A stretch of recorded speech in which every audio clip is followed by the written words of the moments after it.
With Jerry Cooper and Jack Hughes having bailed out of operating the Derrick Club, Gary accepting the challenge of keeping it a viable entertainment platform.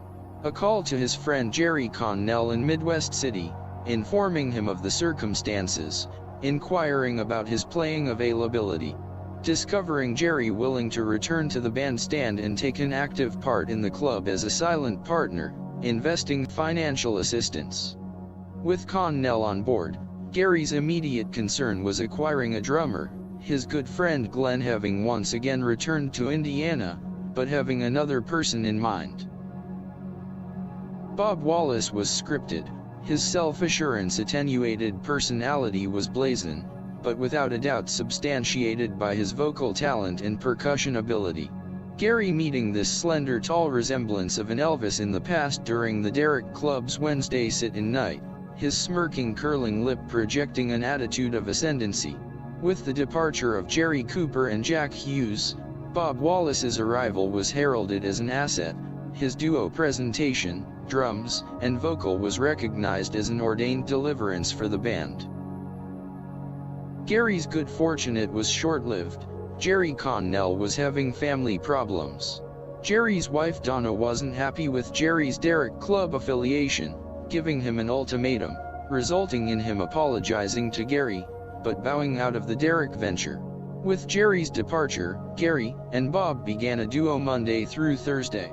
Jerry Willis, guitar and sax still on the bandstand Friday and Saturday nights. Gary would arrive at 10 a.m. every morning to ready the club for its 12 noon opening.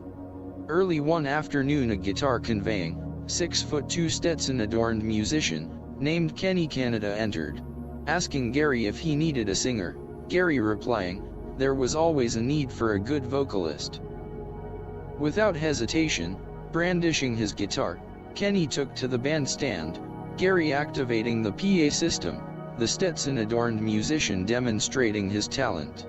A bouquet of sound enhancing the atmosphere, the guitar-playing singer hosting the songs of country music icons, with just enough impersonation in his voice, to give them recognition.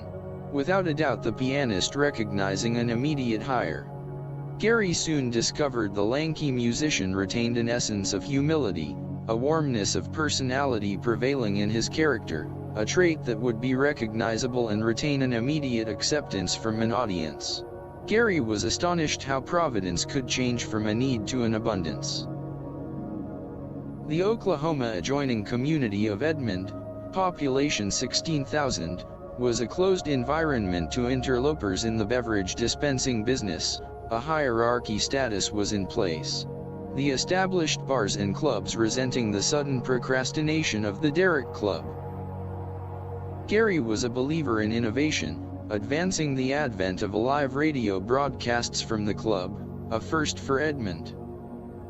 The KWHP radio truck, accompanied by a searchlight flooding the nighttime sky, its beacon giving notice, a drawing card for the club, that in itself had become an attraction. As advertised on the radio that night, upon entering each customer would receive a numbered ticket stub, a drawing to be held for $500 for a lucky person. The drawing to be held the following afternoon at the radio station's location, hosted by Dave and John, the broadcasting sales representatives who initiated the idea. Gary was opposed to the idea because of financial reason. He didn't have $500, but taking him aside, Dave and John explained the drawing was a scam. It was engineered. The winning ticket would be palmed by Dave. The person winning would be an employee, or an acquaintance, whom would receive a nominal fee for her deceptive participation. Gary still didn't like the idea, but a justification was pronounced from the broadcasting reps, unbeknownst to the public. Deception was common practice in the advertising profession. The Derrick Club beginning to have an adverse effect on the competitions, the success of the club causing some consternation.